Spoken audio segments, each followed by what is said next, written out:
अब हम देखेंगे कि करेस्पॉन्डेंसेस कितने टाइप के होते हैं। देखिए, कल हमने टाइप्स ऑफ रिलेशंस देखा था, जिसमें हमने देखा था कि बेसिकली 4 टाइप के रिलेशंस होते हैं और 2 और कैटेगराइजेशंस होते हैं। जो 4 होते हैं वो होता है one one many and many many, और 2 होते हैं वॉइड और यूनिवर्सल रिलेशंस, और 2 और कैटेगराइजेशन था onto and into.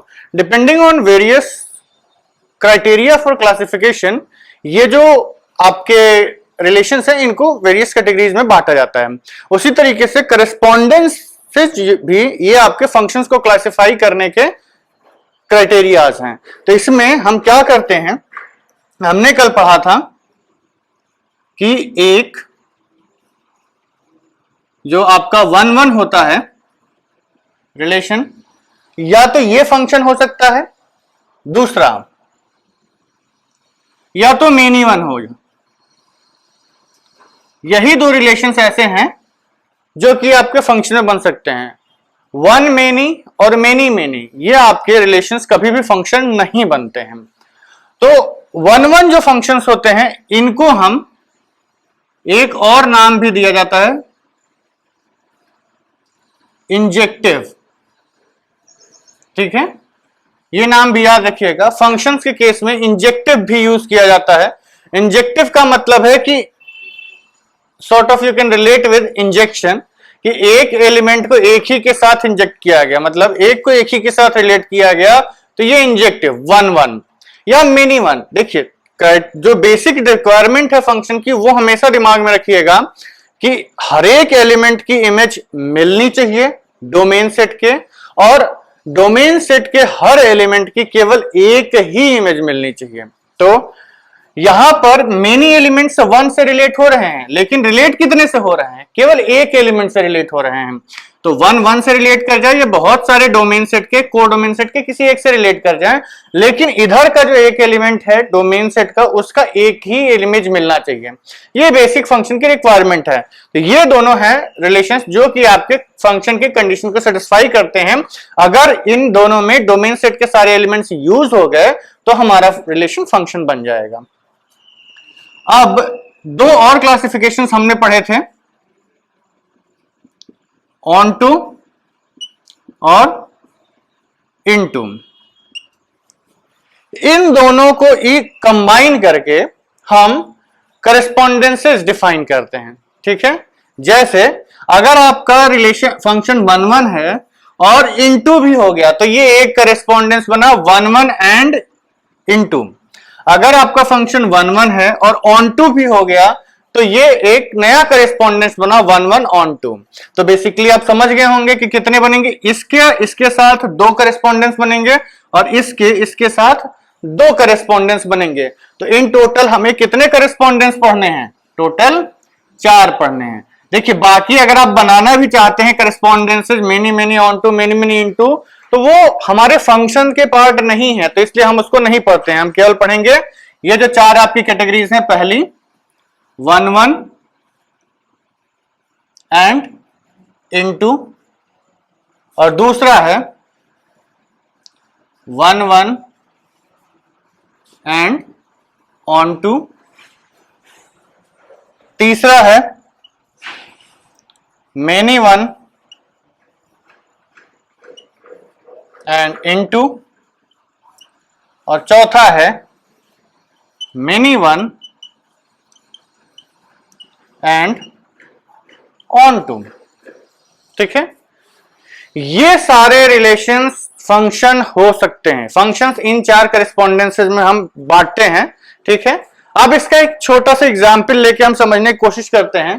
तो देखिए, आपका एक सेट ए है, एक सेट बी है।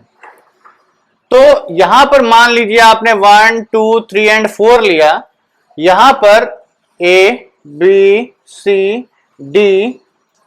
अब अभी फिलहाल हम यहीं रुकते हैं और पहले ऑब्जर्व करते हैं हमें कैसा रिलेशन बनाना है, फंक्शन वन वन बनाना है। तो पहले तो हमें यहां के सारे एलिमेंट्स को यूज करना होगा, सारे एलिमेंट्स को यूज करना होगा, और एक एलिमेंट केवल एक से ही रिलेट करे, मतलब एक की एक ही इमेज मिले और यहां पर हर एलिमेंट की एक ही प्री इमेज हो। तो 1 ए से रिलेट कर गया, 2 बी से रिलेट कर गया, 3 सी से रिलेट कर गया और 4 डी से रिलेट कर गया। तो ये एक हमारा 1-1 रिलेशन हो गया। अब मान लीजिए यहां पर 2 एलिमेंट और हैं जिनको आप रिलेट नहीं कर पाए। यहां 2 एलिमेंट्स और हैं जो रिलेट नहीं हो रहे, मतलब जिसकी प्री इमेज यहां नहीं मिल रही है। तो ये 1-1 रिलेशन तो हो गया, लेकिन कैसा रिलेशन हुआ? यहां एलिमेंट्स बचने की वजह से ये इनटू हो गया। तो हम ये कहेंगे कि ये एक 1-1 एंड इनटू टाइप का रिलेशन है। यहां पर देखिए जो कोडोमेन है आपका, उसमें आपके कुछ एलिमेंट्स बच गए हैं, ये रेंज है, इसमें ई और एफ बच गए हैं, ए बी सी और डी को हमने यूज कर लिया है। तो ये 1-1 एंड इनटू ये फंक्शन होता है, 1-1 इनटू फंक्शन, ठीक है, इट इज अ फंक्शन। अब आते हैं 1-1 ऑन टू पे। तो जो 1-1 ऑन टू के लिए हमें यहां पर ये जो एलिमेंट्स है ना, ये बचने नहीं चाहिए। अगर यहां एलिमेंट्स नहीं बचते हैं तभी हम कहेंगे कि हमारा फंक्शन 1-1 एंड ऑन टू है। तो देखिए एक एग्जाम्पल इसका भी ले लेते हैं, 1 2 3 4, दूसरा set A B C and D. 1-1 होना चाहिए, मतलब एक एलिमेंट केवल एक से ही रिलेट कर रहा है और एक ही प्री इमेज मिल रही है। यहां जितने एलिमेंट्स हैं वो सारे यूज हो जाने चाहिए, मतलब आपका कोडोमेन सेट और रेंज सेट दोनों सेम हो जाएंगे। तो कोडोमेन और रेंज, तो यहां से क्या मिला? 1-1 एंड ऑन टू। आपने अगर कोडोमेन के सारे एलिमेंट्स को यूज कर लिया अपने रिलेशन में, तो ये एक ऑन टू रिलेशन होता है। तो ये 1-1 एंड ऑन टू फंक्शन बन गया, ठीक है, इट इज अ फंक्शन। इस टाइप के रिलेशन को हम फंक्शन बोलेंगे, ठीक है। अब आते हैं मेनी 1 इन 2 पे। नाम से ही सजेस्ट कर रहा है कि जो आपका डोमेन सेट है उसके एक से ज्यादा एलिमेंट्स एक ही से रिलेट कर जाएंगे, ठीक है। तो मान लीजिए 1 ए से रिलेट किया, 2 को भी हमने ए से ही रिलेट करा दिया, 3 बी हो गया और 4 सी हो गया। तो ये किस टाइप का रिलेशन बना? Many are related to 1, many 1। क्या ये फंक्शन है? हाँ ये फंक्शन है। क्यों? क्योंकि यहां के हर एलिमेंट की इमेज मिल गई और हर एलिमेंट की केवल एक ही इमेज मिली है। इस बात से आपको कंफ्यूजन नहीं क्रिएट करना है कि 2 एलिमेंट्स की इमेज सेम मिल रही है। यहां हमें सेम इमेज भले मिल जाए, इसकी इमेज अलग मिलनी चाहिए। एक की 2 इमेज नहीं मिलनी चाहिए, 2 एलिमेंट्स भले एक से रिलेट कर जाए। मतलब यहां सबसे एक एक तीर निकले और केवल एक ही तीर निकले। ऐसा ना हो कि 2b से भी रिलेट कर रहा है और 2a से भी रिलेट कर रहा है। और क्योंकि यहां पर एक डी एलिमेंट बच गया है तो ये कोडोमेन को पूरा यूटिलाइज नहीं किया। तो क्योंकि ये कोडोमेन को पूरा यूटिलाइज नहीं किया है तो इसलिए हम कहेंगे कि ये करेस्पॉन्डेंस मेनी 1 टाइप का है और इनटू टाइप का है। तो ये इस टाइप के करेस्पॉन्डेंसेस भी हमारे फंक्शन होते हैं। अब हम आते हैं लास्ट वाला, मेनी 1 ऑन 2। तो अब आप समझ ही चुके होंगे 1 2 3 and 4, A B C and D. अब हम इस डी को नहीं लेंगे। देखिए इस करेस्पॉन्डेंस में ये मेनी 1 इंटू क्यों हुआ? क्योंकि यहां ये डी बच रहा है। अगर ये डी यहां नहीं होता तो ये ऑनटो हो जाता। उसी तरीके से यहां ईएफ ना होता तो ये भी ऑनटो हो जाता। तो यदि हम 1 को ए से रिलेट किए, 2 को भी ए से रिलेट किए, 3 को बी से रिलेट किए और 4 को सी से रिलेट किए, तो यहां पर क्या कोई एलिमेंट बचा? नहीं। ये एक ऑन टू रिलेशन हो गया। 1 2 3 4 सबकी इमेज मिल गई, ठीक है। तो लेकिन 2 एलिमेंट्स की एक ही इमेज मिल रही है तो ये मेनी आर रिलेटेड टू 1, तो मेनी 1 रिलेशन हो गया। तो मेनी 1 एंड ऑन टू, क्या ये रिलेशन एक फंक्शन है? हाँ। क्यों? क्योंकि यहां के हर एलिमेंट्स की इमेज मिल रही है और केवल एक ही इमेज मिल रही है, तो ये रिलेशन भी एक फंक्शन होगा, ठीक है। अब जो नेक्स्ट चीज आपको ध्यान रखनी है वो है कि ऑन्टो, इनटू और मेनी वन, वन वन, इन सबको आपस में कंफ्यूज नहीं करना है। अगर रेंज कोडोमेन का सबसेट है तो ये आपका इनटू रिलेशन होगा, और रेंज कोडोमेन का के बराबर हो गया तो वो ऑन टू रिलेशन हो गया। ये एकदम सेपरेट क्लासिफिकेशन है, केवल कोडोमेन सेट से रिलेटेड। अब डोमेन सेट के कितने एलिमेंट्स कितने से रिलेट कर रहे हैं ये आपका मेनी वन और वन वन डिसाइड करेगा। ठीक है, आप लोग इसको नोट कर लीजिए। अब हम आते हैं क्लासिफिकेशन ऑफ फंक्शंस पे। तो हमने देखा कि फंक्शंस आपके या तो ऑन टू होंगे, या इनटू होंगे, या वन वन होंगे, या मेनी वन होंगे। तो इन सबके कॉम्बिनेशन से टोटल 4 बने, one one into, second one one onto, third many one into, fourth many one and onto.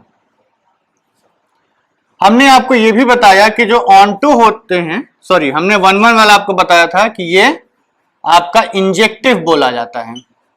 ठीक है, और ये भी आप समझ याद रखिएगा कि जो ऑन्टो फंक्शंस होते हैं इनको सर्जेक्टिव भी बोला जाता है। केवल नामकरण है, जैसे आप लोगों का नाम कुछ भी रख दिया गया होगा, जो भी रखा जाता है सबको अपना नाम प्यारा होता है, उसी तरीके से इस फंक्शन को ऑन्टो भी बोलते हैं और सर्जेक्टिव भी बोलते हैं।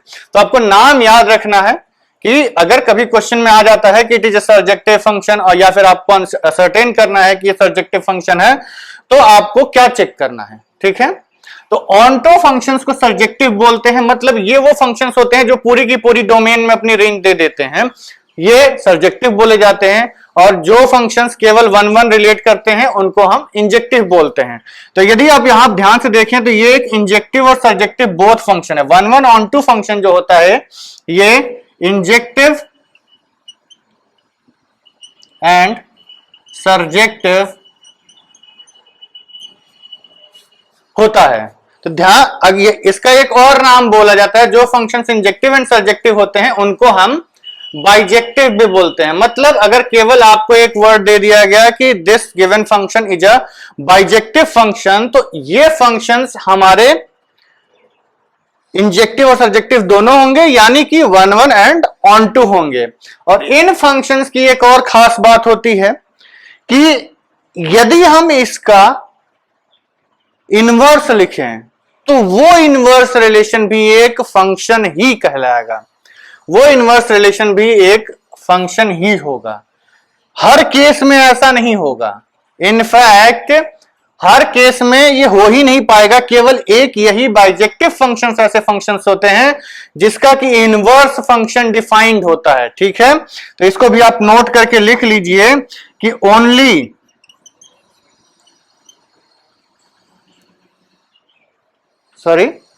आप लिखिए inverse of functions of only bijective functions is defined। मतलब केवल बाइजेक्टिव फंक्शंस के इनवर्स फंक्शंस डिफाइंड है, रिलेशंस की बात नहीं कर रहे हैं। इनवर्स फंक्शंस के, सॉरी, बाइजेक्टिव फंक्शंस के इनवर्स फंक्शंस डिफाइंड होते हैं। देखिए, इसको हम थोड़ा समझने की कोशिश करते हैं कि ऐसा क्यों होता है कि बाकी सारे के इनवर्स आपके फंक्शंस नहीं बनते हैं, केवल एक इसी फंक्शन का इनवर्स बनता है। कारण यह होता है कि देखिए, सिंपल लॉजिक है, हम एक यहां पे सेट लेते हैं ए, दूसरा सेट लेते हैं बी, इसमें आपके 1 2 3 एंड 4 एलिमेंट्स हैं, ए बी सी, ये 3 एलिमेंट्स हैं। यदि आपका फंक्शन 1 1 है, मतलब एक से एक ही रिलेट कर रहा होगा। ठीक है, यहां पर हम डी ले लेते हैं, 4D से रिलेट कर गया। अब देखिए ये एक 1 1 on 2 फंक्शन है। 1 1 is every element of this set is related to only one element of this set and यहां पर आपका कोई एलिमेंट बचा नहीं है, तो ये 1 1 on 2 हो गया। यदि हम इन एरोज की सारी डायरेक्शंस को रिवर्स कर दें तो आप ध्यान से देखिए, अब ये क्या हो गया, इधर से एरोज निकल रहे हैं, मतलब ए की इमेज 1, बी की इमेज 2, सी की इमेज 3, 4 डी की इमेज 4। यहां के हर एलिमेंट्स की इमेज मिल रही है, यस। क्या यहां के हर एलिमेंट्स की एक ही इमेज मिल रही है, यस। देखिए तो ये 1 1 on 2 को जब आपने पलटा तो ये 1 1 था तो 1 1 ही रहा, on 2 था तो यहां कोई एलिमेंट नहीं बचा। फंक्शन की डेफिनेशन क्या होती है कि यहां के सारे एलिमेंट्स आप यूज कर लीजिए और एक एलिमेंट की एक ही इमेज मिलनी चाहिए। ये हो रहा है। सपोज करिए कि यही फंक्शन इनटू फंक्शन रहा होता, इनटू रहा होता तो इन सारे एरोज की डायरेक्शन इधर होती। और हम एक और फ्रेश एग्जांपल ले लेते हैं, 1 2 3 4 ए बी सी डी ई, तो 1 ये 1 1 है, लेकिन यहां पर ई एलिमेंट बच रहा है। तो जब आप इन एरोज की डायरेक्शंस को रिवर्स करेंगे तो आप ध्यान से देखिए फंक्शन की डेफिनेशन वायलेट हो जा रही है। कारण अब हमारा ये डोमेन सेट होता है, इनवर्स जब आप लिखेंगे तो ये डोमेन हो जाएगा, ये को डोमेन हो जाएगा। तो डोमेन सेट का एक एलिमेंट छूट गया ना, क्यों? क्योंकि ये इनटू था।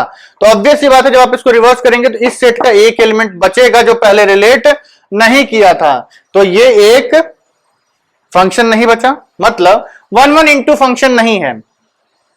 मेनी 1 इंटू और मेनी 1 ऑन 2 के लिए इंटू ऑन 2 से फर्क नहीं है, केवल मेनी 1 ही आपको फंक्शन को गड़बड़ कर देता है। कैसे, उसको हम देखते हैं।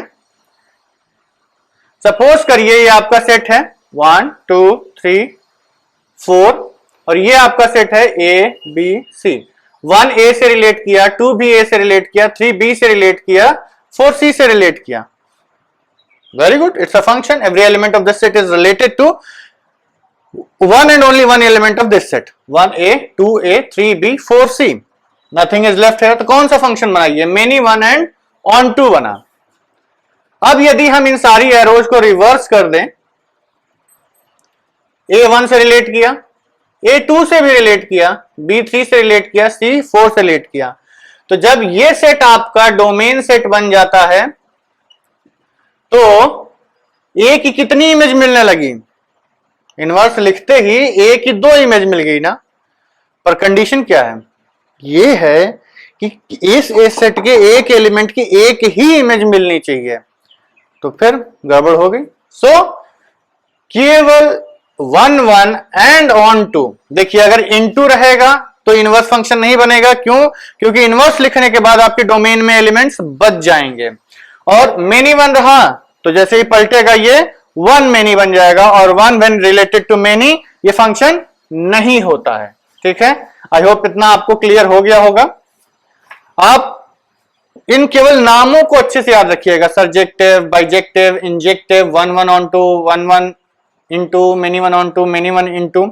ठीक है, अब हम लोग थोड़ा आगे बढ़ते हैं फंक्शंस में और रिप्रेजेंटेशन ऑफ फंक्शंस देखते हैं कि इन फंक्शंस को हम रिप्रेजेंट कैसे करते हैं, और फर्दर कुछ और क्लासिफिकेशंस भी होते हैं, इनको देखेंगे। देखिए आईआईटी जेईई के लिए तो ये इंपॉर्टेंट नहीं है, पर बोर्ड के लिए थोड़ा इंपॉर्टेंट हो जाता है। ठीक है, तो हम कहते हैं किसी भी फंक्शन को हम एक नाम देते हैं, ये नेम ऑफ द फंक्शन है, केवल नाम है। इन जनरल हम एफ यूज करते हैं, जी भी यूज करते हैं, एच भी यूज करते हैं, इन पर आप यूज कुछ भी कर सकते हैं, आप A B C D E F G H कुछ भी यूज कर लिए, डजंट मैटर, ये केवल एक नाम है। ठीक है, उसके बाद हम एक सेमी कोलन बनाते हैं, मतलब होता है एफ इज फ्रॉम।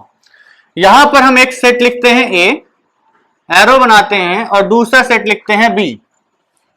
ये हमारा डोमेन सेट होता है और ये हमारा कोडोमेन सेट होता है, और कुछ केसेस में यही आपका रेंज सेट भी बन जाता है। ठीक है, तो इसको पढ़ते हैं हम।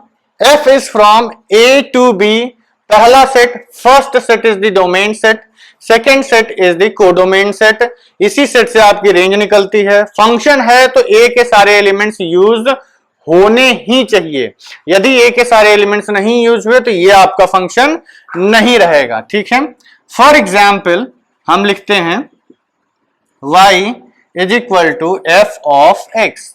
ये होता है आपका प्रॉपर रिप्रेजेंटेशन ऑफ फंक्शन। यहां पर ये जो x है आपका, ये इंडिपेंडेंट वेरिएबल है,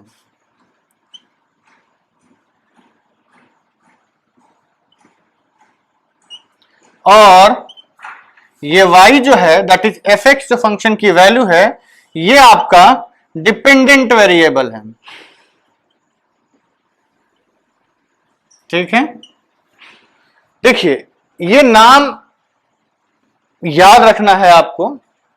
देखिए बहुत बड़ी बड़ी चीजें नहीं है, छोटी छोटी चीजें हैं, ये आप आराम से याद रख सकते हैं। ये 2-3 बार लिखेंगे आपको दिमाग में बैठ जाएगा, और मैथमेटिक्स के स्टूडेंट्स के लिए ये बड़ी बड़ी चीज होती भी नहीं है।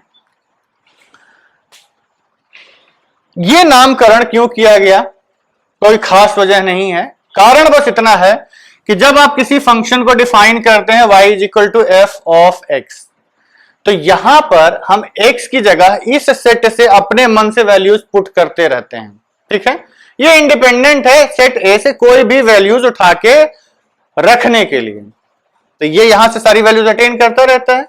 लेकिन ये जो y है ये x पे डिपेंड करता है कि x आपने क्या पुट किया है, उसके अकॉर्डिंगली ही ये अपनी वैल्यू अटेन करेगा। फॉर एग्जाम्पल मान लीजिए हमने आपको फंक्शन दिया y is equal to x square plus x plus 1। ठीक है, तो मान लीजिए इसकी डोमेन आपने रखी f इज फ्रॉम से r टू r, तो इसमें आप x की जगह कोई भी रियल वैल्यू पुट करने के लिए इंडिपेंडेंट है, ये कोई भी वैल्यू पुट कर सकते हैं, ये आपकी चॉइस है। आपने 1 पुट किया ये 3 मिला, 2 पुट किया 7 मिला, 3 पुट किया 13 मिला, 4 पुट किया 16 प्लस 21 मिला, and so on and so fourth. आप पुट करते जाइए, आपको वैल्यूज मिलती जाएंगी। तो हम चूज क्या कर रहे हैं, चूज कर रहे हैं इन x की वैल्यूज को, इन x की वैल्यूज को हम चूज कर रहे हैं, और हमें मिल क्या रहा है, एक depending on the value of x chosen ये y आपको मिलेगा। अब यहां पर देखिए ये आपका कौन सा सेट है, रियल नंबर्स का सेट है, ये आपका डोमेन सेट है, ये कोडोमेन सेट है।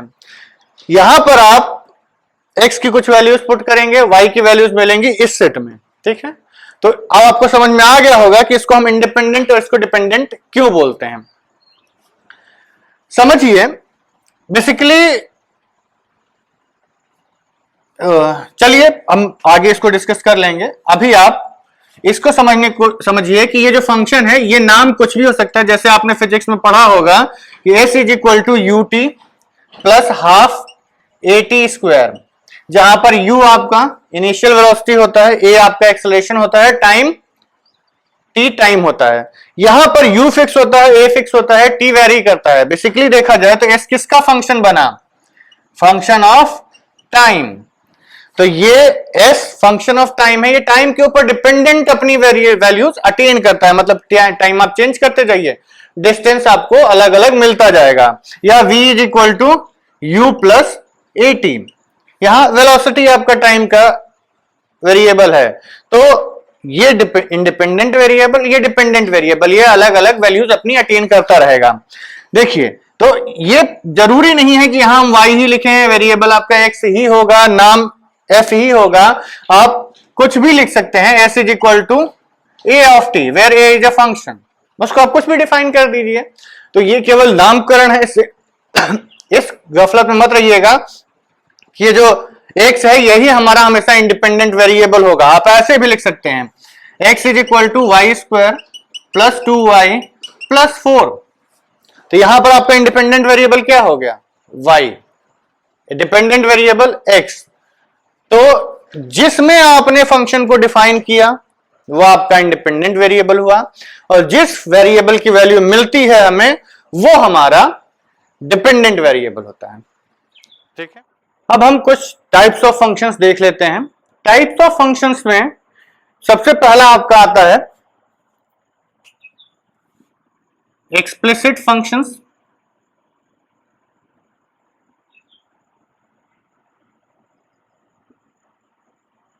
सेकेंड आता है आपका implicit functions,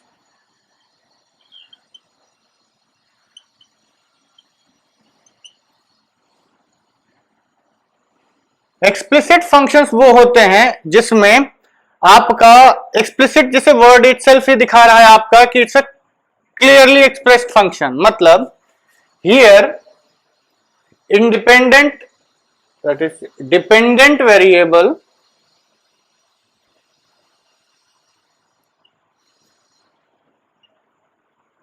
is clearly expressed, ये क्लियरली है, in terms of independent variable,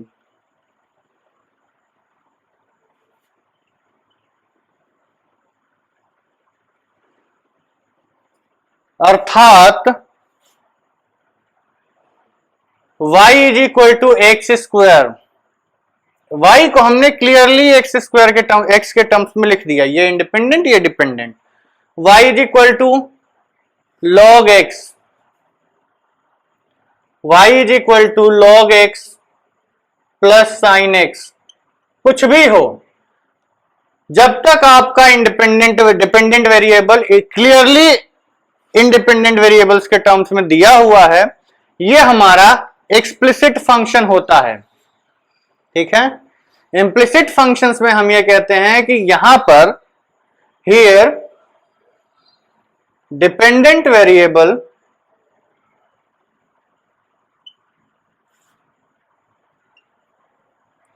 can not B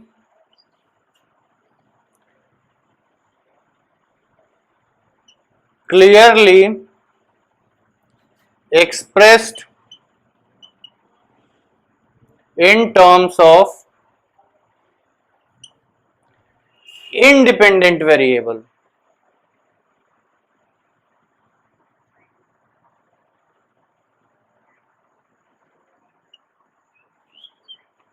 example के तौर पे x to the power y plus log of x y equal to 0।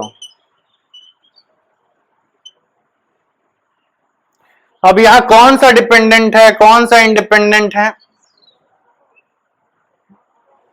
नहीं बता सकते, आप y को सेपरेट नहीं कर सकते, इस y को हटाने के लिए आपको इसका log लेना पड़ेगा और इसको हटाने के लिए एक्सपोनेंशियल में ले जाना पड़ेगा। ठीक है, तो यहां y(x) और y ऐसे इंटरमिंगल्ड हैं कि इनको आप अलग अलग नहीं कर सकते, तो इस टाइप के फंक्शंस आपके इम्प्लिसिट फंक्शंस बोले जाते हैं। ठीक है, अब एक और क्लासिफिकेशन आपका आता है, ये क्लासिफिकेशन आपका होता है depending on the type of functions involve. For example केवल रैशनल है या ट्रिग्नोमेट्रिक भी है या लॉगरिदमिक भी है, तो कितने टाइप के उसमें फंक्शंस इन्वॉल्व हैं उसके ऊपर डिपेंडेंट ये क्लासिफिकेशन किया जाता है। एक होता है आपका एल्जेब्राइक फंक्शंस,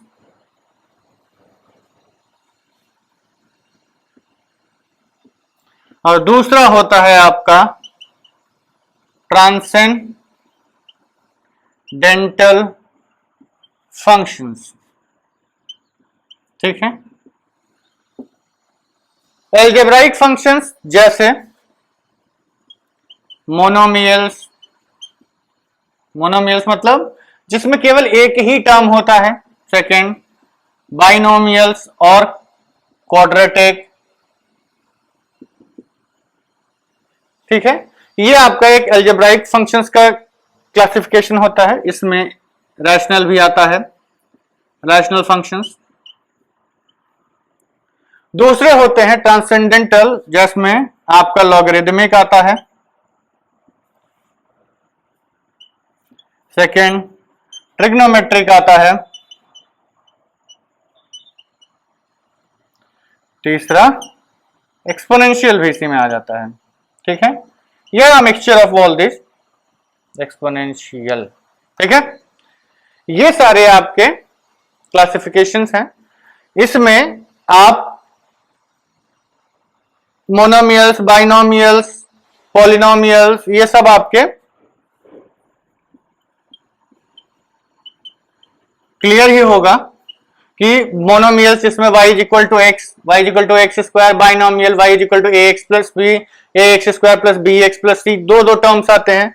पॉलिनोमियल्स जैसे आपका जनरल पॉलिनोमियल का एक्सप्लेनेशन होता है a n x to the power n plus b, sorry a n minus one x to the power n minus one, ऐसे करते करते ए जीरो तक। ठीक है, ये एन डिग्री का एक जनरल पॉलिनोमियल होता है। रैशनल फंक्शंस आपके होते हैं जो f x upon g x type के होते हैं, where f x and g x both are polynomials. ये आपके रेशनल फंक्शंस बोले जाते हैं। सिंपलेस्ट रेशनल फंक्शन क्या होगा आपका? सिंपलेस्ट रेशनल फंक्शन आपका होता है एनी केसेस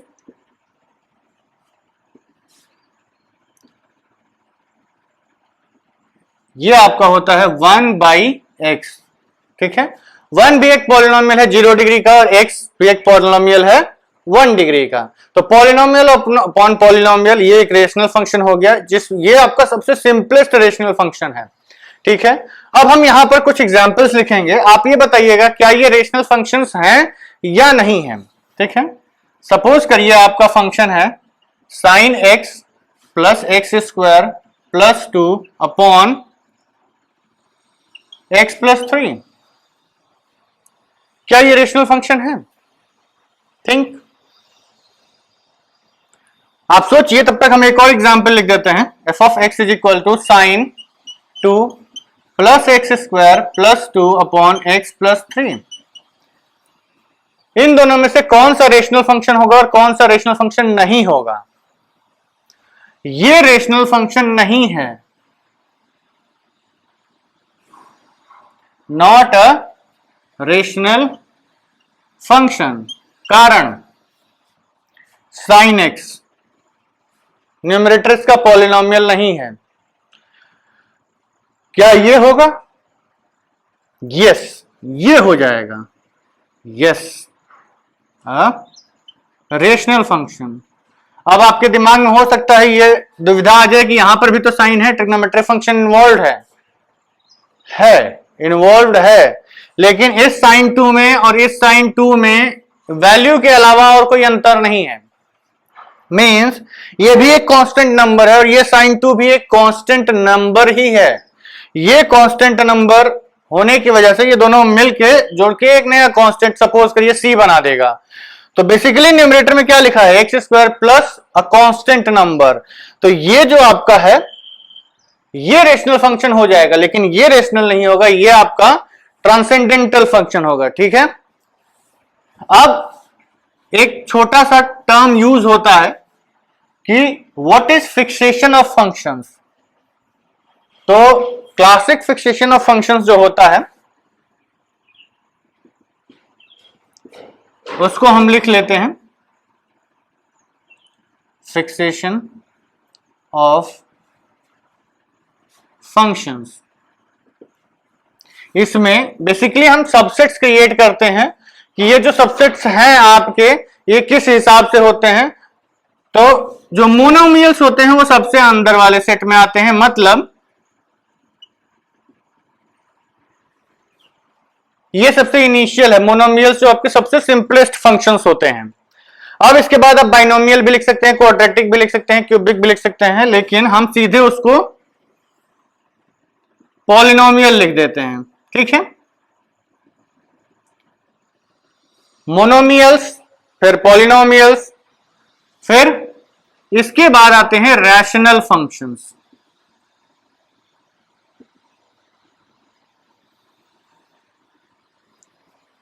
और इतने के बावजूद polynomial bye polynomial functions use करने के बाद अब जो बच जाते हैं वो आपके एल्जेब्राइक फंक्शंस बोले जाते हैं। ठीक है, रिमेनिंग रेशनल जो फंक्शंस बचते हैं वो यहां आ जाते हैं, मतलब या तो मोनोमियल, पॉलिनोमियल या रेशनल में आप एक्सक्लूड कर लीजिए। अगर नहीं कर पा रहे हैं आप इन तीनों में कैटेगराइज, तो उसको हम एल्जेब्राइक फंक्शन बोल देते हैं। ठीक है, दो और चीजें होती हैं, एक होता है real function.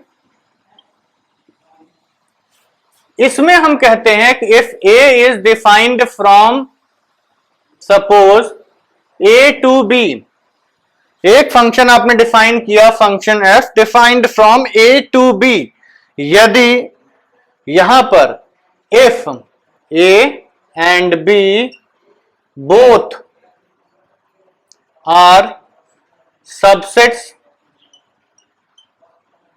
of real numbers,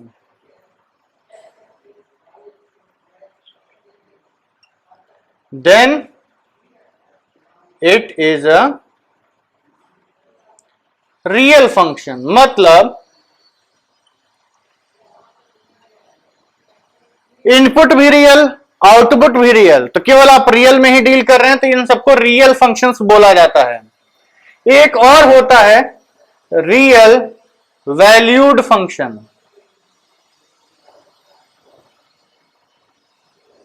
real valued function हम कहते हैं कि if a function is defined from a to b, then b should be a subset of real numbers.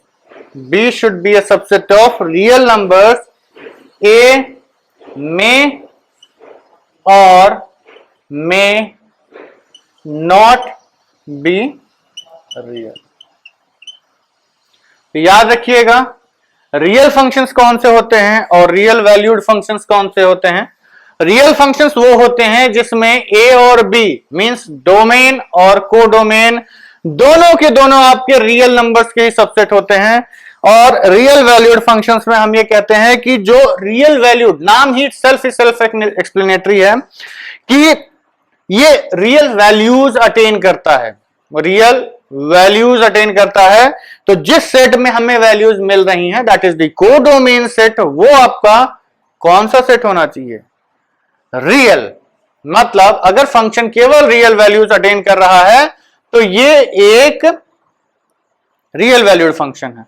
ठीक है,